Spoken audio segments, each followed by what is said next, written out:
बिस्मिल्लाहिर्रहमानिर्रहीम। अस्सलाम वालेकुम 10th क्लास।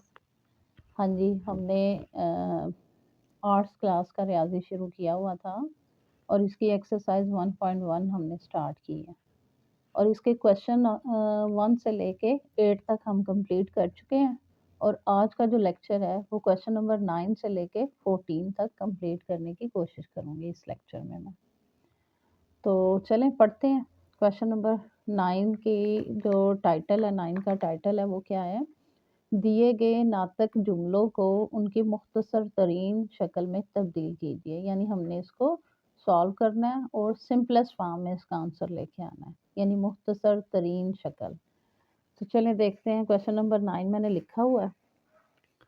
क्वेश्चन नंबर 9 में अगर हम इसको देखें तो फैक्टर बनाएं 8 के 2 multiply 2 multiply 2, 2 to the 4, 4 twos are 8 और इसी तरह अगर हम एक्स, बल्कि इसको ओपन करने की बजाय मैं शॉर्ट मेथड से करती हूँ, x2 और y2 divided by 2 to the 4, 4 threes are 12, x4 और y। इस तरह ये 2 इस 2 से कैंसिल, ये 2 इस 2 से कैंसिल, ऊपर आ गया 2x स्क्वायर वाई स्क्वायर और नीचे बच गया हमारे पास 3x4 और y। इसमें एक शॉर्ट मेथड मैं अक्सर बच्चों को बताती हूँ, वो ये है कि वेरिएबल में आप देखें, वेरिएबल में अभी कांस्टेंट वैल्यू ऐसे ही लिखती हूँ। वेरिएबल में जो बड़ा वेरिएबल होता है, ऐसा वेरिएबल जिसकी पावर बड़ी हो, उसको आप अपनी जगह पे रहने दें और दूसरा वेरिएबल उठा के नीचे ले आएँ। अब देखें मिसाल के तौर पर यहाँ पे x2 है, यहाँ पे x4 है, तो x4 जो है वो अपनी जगह पे रहेगा और x2 जो है उसकी पावर छोटी है 4 से, तो वो नीचे आएगी। और जब भी वेरिएबल की पावर अपनी जगह बदलती है तो वो साइन भी बदलती है। x4 अपनी जगह पे है, x मैंने कॉमन ले लिया है, x4 यानी इसकी पावर 4 है तो 4 अपनी जगह पे रहेगा और 2 जब नीचे आएगा तो क्या हो जाएगा, माइनस हो जाएगा। इसी तरह y में अगर देखा जाए तो y2 पावर जो है ना वो बड़ी है और y1 जो है वो छोटी है। तो y2 ऊपर रहेगा और y1 जो है ऊपर जाएगा तो माइनस हो जाएगा। क्योंकि अपनी जगह बदल रहा है तो अपनी जगह बदलेगा तो क्या हो जाएगा, साइन भी बदलेगा। हाँ जी, 2 2 में से 1 माइनस किया तो 1 1 लिखने की ज़रूरत नहीं होती। 3 और x2 में से ये 2 माइनस करेंगे तो हमारे पास आ जाएगा x2। तो ये हमारा फाइनल आंसर हो गया क्वेश्चन नंबर 9 का। अब क्वेश्चन नंबर 10 देखें। हाँ जी, क्वेश्चन नंबर 10 है 25x a3 b2 divided by 14 a2 और b4। अगर कांस्टेंट को देखें तो कोई एक ऐसा टेबल नहीं जिसमें ये दोनों कट होते हों, तो फिर इसका मतलब है 25 डिवाइडेड बाय 14, तो ऐसे ही रहेगा। वेरिएबल की बात की जाए तो वेरिएबल में a3 बड़ा है, a3 अपनी जगह पे रहेगा और a2 जो है वो ऊपर जाएगा तो इसकी माइनस पावर क्या है, माइनस हो जाएगी। यानी a तो मैंने कॉमन कर लिया, a3 ऊपर ही है, 2 ऊपर जाएगा तो -2 हो जाएगा।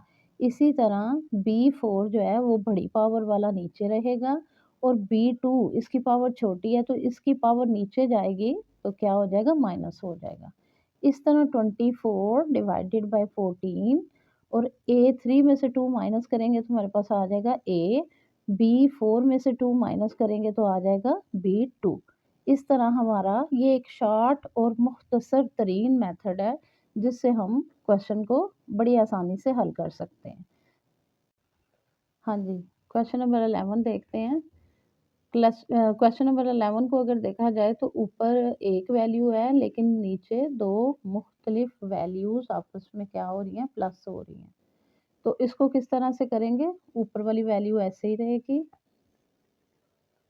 और नीचे क्या करेंगे, हम दोनों में कॉमन वैल्यू चेक करने की कोशिश करेंगे। अगर कुछ कॉमन निकलता है तो उसे बाहर निकाल देंगे। तो अगर देखा जाए तो ये जो कांस्टेंट वैल्यू हैं यानी कोएफ़िशिएंट हैं, तो कोएफ़िशिएंट ये 4 पे डिवाइड होते हैं। 4 थ्रीज़ आर और 4 फाइव्स आर। इसका मतलब है 4 कॉमन एलिमेंट इसमें होगा और अगर देखा जाए यहाँ पे भी A3 है, यहाँ पे A5 है। हाँ जी, 4 कॉमन निकलेगा। कोएफ़िशिएंट में हमारा कॉमन निकल आया 4 और अगर हम वेरिएबल की बात करें तो यहाँ पे है A3 और यहाँ पे है A5। तो A3 दोनों में से निकल सकता है, लिहाज़ा हम क्या करेंगे A3 कॉमन निकालेंगे और B की तरफ देखें तो B5 है और यहाँ पे B4 है, लिहाज़ा B4 जो है वो कॉमन निकलेगा यहाँ से। B4 कॉमन निकल आया। इस तरह अगर हम इसको डिवाइड करें 4 3s आर 12, A3 ऑलरेडी निकला हुआ है बाहर, B4 निकालेंगे तो B5 में से एक भी बच जाएगा। इसी तरह 4 5 20, A3 निकलेगा तो A2 बचेगा और B4 पूरे का पूरा निकल गया। इसका मतलब है हमारे पास अब ये वैल्यू बचती है। अब अगर बचने वाली वैल्यूज़ को कंपेयर किया जाए ऊपर नीचे वाली को तो 4 1s are 4 4s are, cutting हो गई, ऊपर बच गया 4। अब A3 वेरिएबल को अगर कंपेयर किया जाए तो यहाँ पे 6 है, A6 है, यहाँ पे A3 है, तो ये बड़ी है, 6 इधर ही रहेगा, 3 ऊपर जाएगा तो -3 हो जाएगा। इसी तरह B7 बड़ी पावर है, 7 इधर ही रहेगा, 4 ऊपर जाएगा तो -4 हो जाएगा।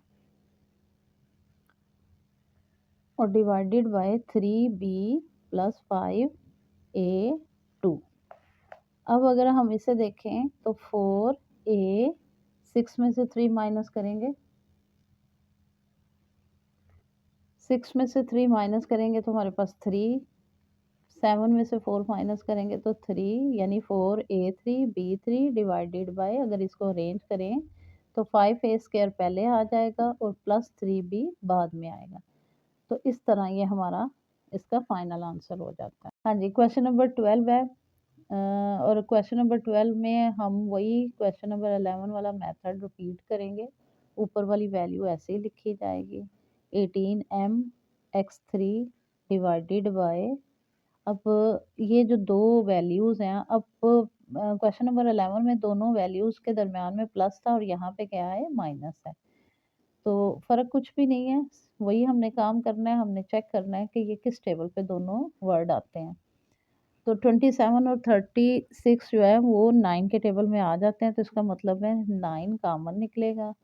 यहाँ पे M4 है, यहाँ पे M6 है, हमेशा कोशिश ये की जाती है जो छोटी पावर होती है उसको कॉमन निकालते हैं, तो M4 कॉमन निकलेगा। X में देखें यहाँ पे X8 है, यहाँ पे X6 है, तो फिर X6 छोटी पावर है उसको कॉमन निकालेंगे। इस तरह हमारे पास कॉमन क्या निकलेगा 9 M4 और X6। तो अगर डिवाइड किया जाए अब इसको पहली वाली वैल्यू पे 9 3s आर 27 और M4 निकल गया, X8 में से 6 निकलेगा तो क्या बचेगा X2 माइनस 9 9 4s आर 36 और M4 निकलेगा, M4 M6 में से निकलेगा तो M2 बचेगा और इसी तरह X6 में से निकलेगा तो X ख़त्म हो जाएगा। अब हमारे पास है 9 1 9 और 9 2 18, ऊपर बच गया 2 और m की वैल्यू है 5, ये 4 ऊपर जाएगा तो माइनस हो जाएगा 4 और इसी तरह नीचे x6 है, तो ये x3 नीचे आएगा तो -3 हो जाएगा और हमारे पास अंदर क्या बचेगा 3x2 - 4m2। बस आपको समझने की क्या ज़रूरत है कि वेरिएबल में पावर हमेशा जिसकी बड़ी है वो अपनी जगह पे रहती है और छोटी पावर उठा के दूसरी की तरफ लेके जानी होती है। जैसे कि m यहाँ पे भी था, यहाँ पे भी, यहाँ पे 5 है, यहाँ पे 4 है, तो 5 वाली बड़ी है, M5 मैंने इधर ही रहने दिया और 4 को उठा के जब मैं ऊपर लेके गई हूँ तो वो -4 हो गया। इसी तरह x को अगर चेक किया जाए तो x6 है यहाँ पे, यानी यहाँ पे बड़ी है और x3 छोटी है, तो मैंने x6 को अपनी जगह पे नीचे ही रहने दिया है और x3 की पावर 3 में उठा के नीचे लेके आई हूँ तो उसका साइन बदल गया। अब 6 में से क्या है, अब नेक्स्ट जो हमारा स्टेप होगा वो ये होगा, हम इनकी पावर माइनस करेंगे। 2 5 में से 4 निकालेंगे तो हमारे पास m ही बचेगा, यानी 1 बचेगा और 1 लिखने की ज़रूरत नहीं है। और यहाँ पे 6 में से 3 माइनस करेंगे तो x3 बचेगा और इंटू 3x2 - 4m2 जी। अब इसको अगर हम सिंपलेस्ट फॉर्म में लिखें तो 2m डिवाइडेड बाय, अब ये x3 अंदर वाले दोनों डिजिट के साथ मल्टीप्लाई होगा, दोनों वैल्यूज़ के साथ मल्टीप्लाई होगा।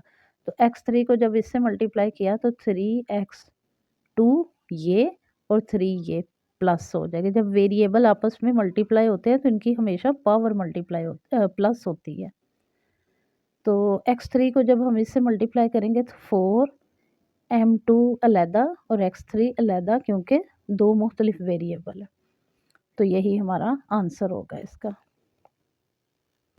क्वेश्चन नंबर 13 अब करते हैं। तो क्वेश्चन नंबर 13 में देखें, ऊपर इनके कोफिशिएंट सेम आ रहे हैं तो हम कोफिशिएंट क्या करते हैं, कॉमन ले लेते हैं। 5 कॉमन लिया तो c माइनस डी बच गया।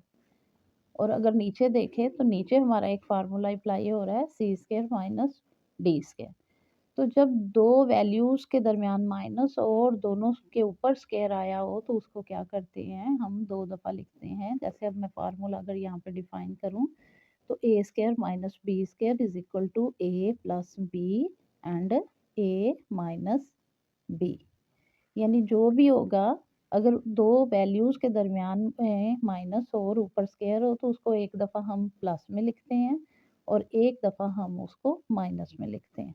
माइनस वाली माइनस से कट गई, ऊपर बच गया 5 और नीचे बच गया सी प्लस डी। ये हमारा इसका आंसर हो गया। हाँ जी, क्वेश्चन नंबर 14 को करें सॉल्व। बिल्कुल वही क्वेश्चन नंबर 13 और 14 सेम है। पहले बस ये था कि डिवाइडर में उन्होंने स्क्वायर वाली और माइनस वाली वैल्यू दी थी और अब उन्होंने ऊपर वो वैल्यू दे दिया है। ये देखें, फ़र्क कुछ भी नहीं है, वही हिसाब है। पहले हम क्या करते हैं, नीचे वाली वैल्यू को अरेंज करते हैं, ऊपर वाली को ऐसे ही रहने दें। अरेंज करेंगे तो -3x पहले आ जाएगा, प्लस 3y बाद में आएगा।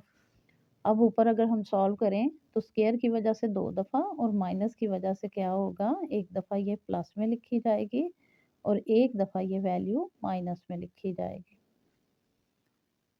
और नीचे -3 दोनों में से कॉमन निकाल लेते हैं। -3 जब कॉमन निकलेगा तो x और ये माइनस इस प्लस को माइनस करेगा तो y। अब माइनस वाली वैल्यू माइनस से कट गई, ऊपर बच गया हमारे पास x प्लस वाई और नीचे आ गया -3। ये हमारा इसका फाइनल आंसर है। इस लेक्चर में क्वेश्चन नंबर 9 से लेकर क्वेश्चन नंबर 14 तक कवर करने की कोशिश की है और मैं उम्मीद करती हूँ आप लोगों को समझ आई होगी। इंशाल्लाह नेक्स्ट लेक्चर में हम अगले क्वेश्चन नंबर 15 से स्टार्ट करेंगे और नेक्स्ट करेंगे।